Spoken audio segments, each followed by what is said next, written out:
Hey guys, welcome back to my channel Bansal Biology. In today's video, we are going to solve previous year questions from different papers regarding the topic hypersensitivity. Before starting the video, I would request you to watch my previous videos on the topic hypersensitivity. So the concept in your mind regarding the hypersensitivity is crystal clear.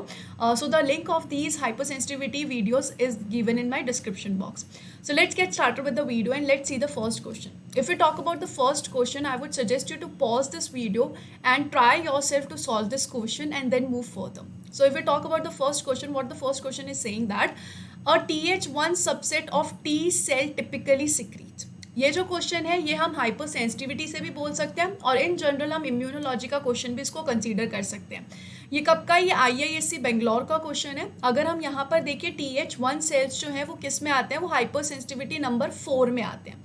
ठीक है, TH1 का काम क्या होता है? TH1 का काम होता है बहुत सारे साइटोकाइन को रिलीज करना और सेल्स को एक्टिवेट करना. जैसे कि ये रिलीज करता है हाइपर सेंसिटिविटी 4 में इंटरफेरॉन गामा को और उसी के साथ साथ ये रिलीज करता है TNF को.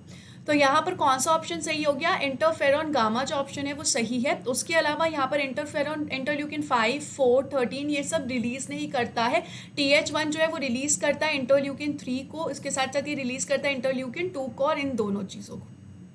तो इससे हमारा ये जो डी ऑप्शन है वो बिल्कुल सही हो गया. अगर हम अगला क्वेश्चन देखें तो अगला क्वेश्चन क्या बोल रहा है? Which function is not related with TH1 cells. जो TH1 सेल्स है उनसे इनमें से कौन सा फंक्शन आप रिलेट नहीं कर सकते, नॉट रिलेटेड पूछा है. ये जो क्वेश्चन है CSIR नेट का ही है, 2009 का ये क्वेश्चन है.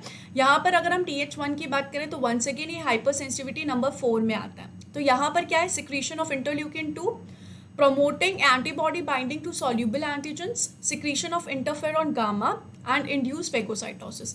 ये तो अभी हमने देखा ही था, इंटरफेरॉन गामा वो रिलीज करता है, ये ऑप्शन सही हो गया. इंटरल्यूकिन 2 ये सिक्रीट करता है, हमने पिछले क्वेश्चन में देखा था.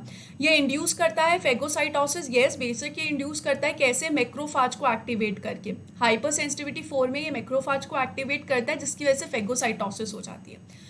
वही promoting antibody binding to soluble antigens नहीं. अगर हम हाइपर सेंसिटिविटी 4 के ही बारे में बात करें तो हाइपर सेंसिटिविटी 4 कहीं पे भी एंटीबॉडी को रिलेट नहीं करती है. यहाँ पर कहीं पे भी दूर दूर तक भी आपको एंटीबॉडी आते हुए नहीं दिखेगी. तो TH1 किसी भी एंगल से प्रमोट नहीं कर रही है एंटीबॉडी को, तो ये वाला जो ऑप्शन है वो गलत है और इन्होंने नॉट रिलेटेड पूछा था तो उस हिसाब से ये वाला जो ऑप्शन है वो करेक्ट हो गया. सो बी ऑप्शन कैसा है? करेक्ट है. ठीक है, सो ये भी हाइपर सेंसिटिविटी नंबर 4 से क्वेश्चन था. अगर हम अगले क्वेश्चन की तरफ चले जो कि IISc बेंगलोर का ही है. क्वेश्चन क्या बोल रहा है? Wheal and flare reaction is associated with. Wheal and flare reaction क्या होता है? जिसमें आपको रेडनेस हो जाती है, आपकी स्किन जो है वो इची हो जाती है, आपकी जो ब्लड वेसल्स है वो वेसो डायलेट हो जाती है जिसकी वजह से और ब्लड पहुंचता है आपकी स्किन तक, थोड़ी सी बर्निंग सेंसेशन होती है. तो इन सभी रिएक्शंस को व्हील एंड फ्लेयर रिएक्शन बोलते हैं. तो ये जो रिएक्शंस है ये कब होते हैं? डिलेड टाइप हाइपर सेंसिटिविटी में होता है. डिलेड टाइप हाइपर सेंसिटिविटी यानी कि hyper sensitivity 4, primary hyper sensitivity response या फिर अस्थमा या फिर बैक्टीरियल इन्फेक्शन. तो अगर हम देखें कि ये जितनी भी चीज़ें हैं, इचिंग होना या फिर हमें जो रेडनेस आ जाती है, ये सब किसके रिस्पॉन्स होते हैं? ये प्राइमरी हाइपर सेंसिटिविटी रिस्पॉन्स होते हैं. ये सब चीज़ें आपको प्राइमरी हाइपर सेंसिटिविटी रिस्पॉन्स में दिखते ही हैं. आपकी स्किन इची हो जाती है, वेसो डायलेशन हो जाता है. तो ये किसका है? ये बी ऑप्शन इसमें बिल्कुल करेक्ट है. बैक्टीरियल इन्फेक्शन नहीं, अस्थमा नहीं, डिलेड टाइप हाइपर सेंसिटिविटी भी नहीं है यहाँ पे. तो क्या होगा? Primary hyper sensitivity response. अगर हम अगले क्वेश्चन की तरफ बढ़े तो mycobacterium tuberculosis is an intracellular bacterium, it prefers to infect. जो माइकोबैक्टीरियम ट्यूबरक्यूलोसिस है ये इंट्रासेल्यूलर बैक्टीरियम है. इंट्रासेल्यूलर बैक्टीरियम यानी कि क्या होगा? ये सेल के अंदर आता है, सेल के अंदर आके इन्फेक्शन कॉज करता है. तो यहाँ पर ये जो क्वेश्चन लिया गया है CSIR नेट जून से क्वेश्चन है ये. तो ये मैक्रोफाज को करता है प्रेफर, बी सेल्स को करता है, टी सेल्स को करता है, न्यूट्रोफिल्स को करता है. इसमें हमने देखा था हाइपर सेंसिटिविटी 4 में और हमने यहाँ पर देखा था कि ये इन्फेक्ट किसको करता है? मैक्रोफाज को करता है. और फिर मैक्रोफाज इन माइकोबैक्टीरियम ट्यूबरक्यूलोसिस की जो एंटीजन है उसको टी सेल्स को शो करते हैं. तो कौन सा ऑप्शन सही है? यहाँ पे मैक्रोफाज बिल्कुल सही है. ए ऑप्शन बिल्कुल correct from the topic hyper sensitivity number 4. If we move further to the next question क्या है? Immediate hypersensitivity reactions are associated with. जो immediate hypersensitivity reactions होती है वो किससे associated होती है? CSIR नेट का क्वेश्चन है ये, immediate पूछा है. तो immediate type of hypersensitivity कौन सी होती है? hypersensitivity नंबर 1 इसमें आती है जिसमें immediate response आता है. तो हाइपर सेंसिटिविटी नंबर 1 किसकी वजह से होती है, IgE की वजह से होती है। वहीं IgM और IgG किसके लिए आती है, हाइपर सेंसिटिविटी नंबर 2 के लिए आती है। ठीक है, हाइपर सेंसिटिविटी नंबर 3 एंटीबॉडी और एंटीजन के कॉम्प्लेक्स की वजह से होती है। वहीं हाइपर सेंसिटिविटी नंबर 4 जो है वो टी सेल्स की वजह से होती है। तो यहाँ पर इमीडिएट वाली में IgE ऑप्शन जो है बिल्कुल करेक्ट है, CSIR नेट का क्वेश्चन था ये। If we move further to the next question हमने गेट 2014 से लिया है। One individual has a parasitic worm infection and other is responding to an allergen such as pollen. Which one of the following feature is common to the both of them? यहाँ पे बोला है कि एक individual है जो किससे infected है, जो कि पैरासाइट से इन्फेक्टेड है। वहीं यहाँ पे हमारे पास एक और इंडिविजुअल है जो कि किससे अफेक्टेड है, जो कि एलर्जन से इफेक्टेड है।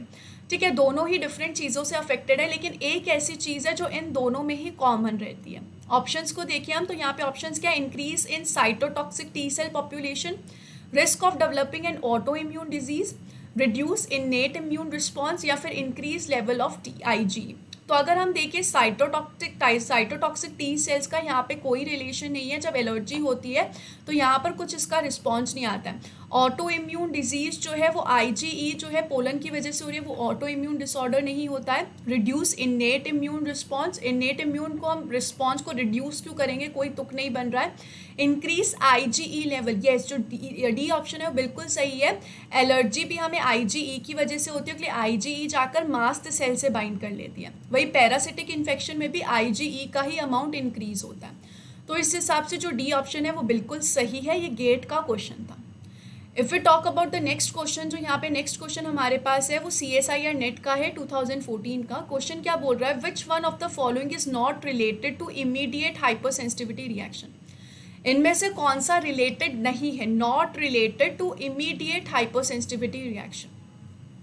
Mast cell degranulation result in histamine mediated allergic reactions. Reagenic antibodies trigger allergic reactions. Granulomatous reaction is a key to contain infection. Anaphylactic reaction is triggered primarily by IgE. अगर हम immediate hyper sensitivity की बात करें तो वो कौन सी hyper sensitivity होती है, हाइपर सेंसिटिविटी नंबर 1। यहाँ पे अगर हम देखें मास्ट सेल का डीग्रैनुलेशन होता है, ऑब्वियसली यहाँ पे डीग्रैनुलेशन होता है, IgE आके बाइंड करता है, इसकी वजह से अभी हमने देखा था।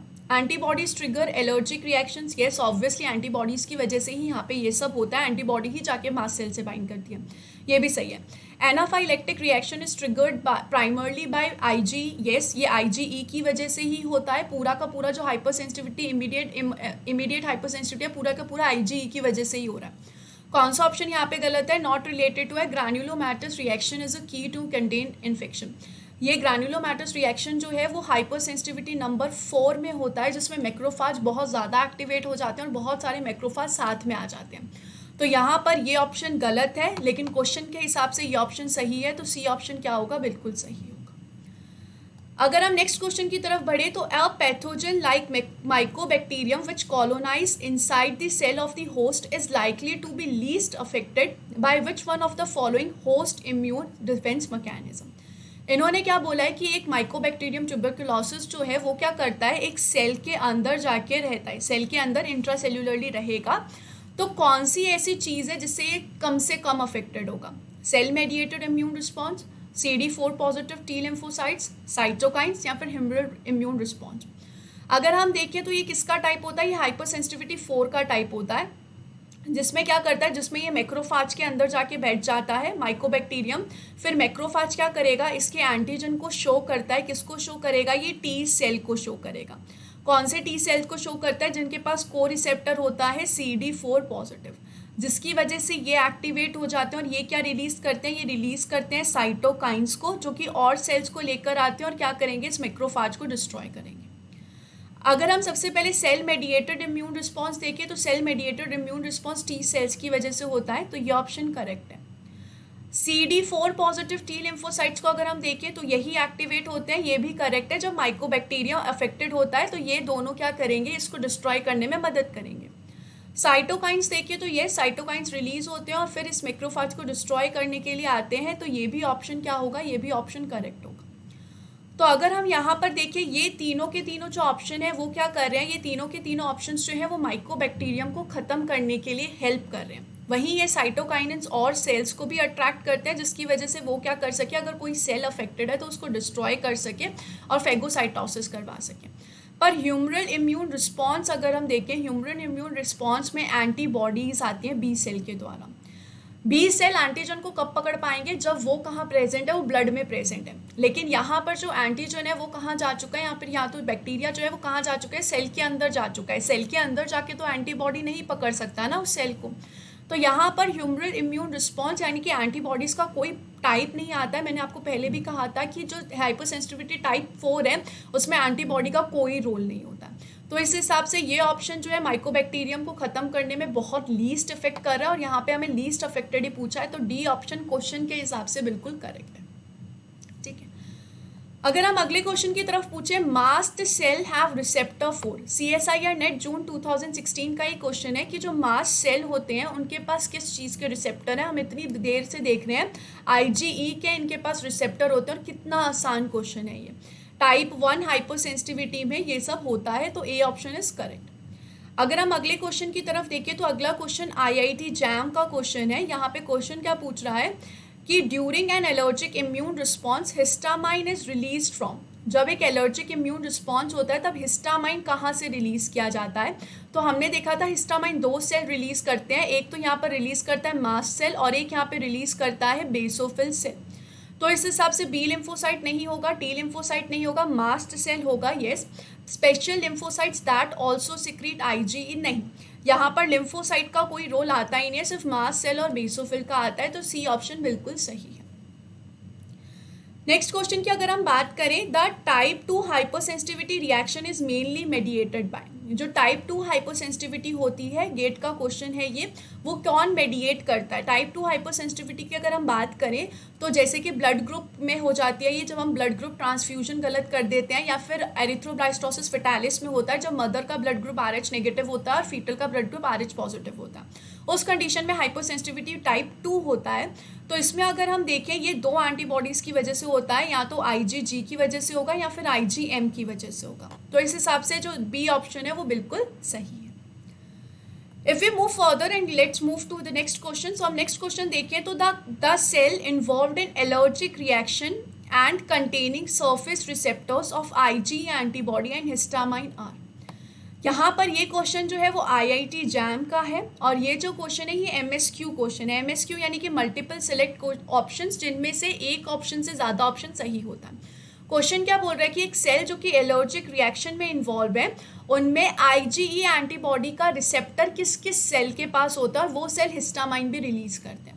तो हमने देखा था एक तो बेसोफिल और एक मास्ट सेल, ये दोनों के दोनों ऐसे सेल्स हैं जिनके पास IgE का रिसेप्टर प्रेजेंट होता है, एंटीबॉडी का रिसेप्टर है, प्लस ये हिस्टामाइन को भी रिलीज करते हैं। तो इसमें ए और बी ऑप्शन बिल्कुल करेक्ट है। इफ़ वी मूव फर्दर, और अगर हम नेक्स्ट क्वेश्चन की तरफ देखें, कब का है ये, DBT 2019 का ही क्वेश्चन है। A patient suffering from allergy has been advise to take anti histamine drugs. Which one of the following biological process is most likely to be the reason of allergy? यानी कि एक person जो है वो allergy से affected है और उसको हमने बोला है एंटी हिस्टामाइन ड्रग लेने के लिए। एंटी हिस्टामाइन ड्रग यानी कि जो अगेंस्ट में वर्क करेगी हिस्टामाइन के।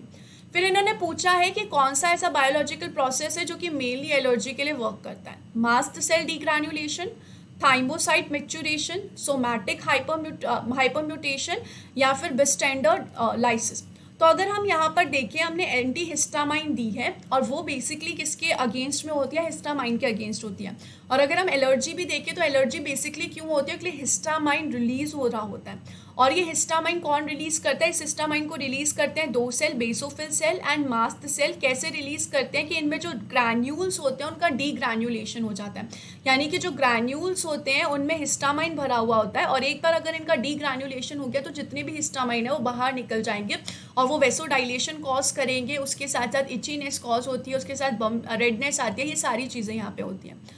तो यहाँ पर मास्ट सेल डीग्रैन्युलेशन जो है वो बेसिकली रिस्पॉन्सिबल होता है एलर्जी के लिए।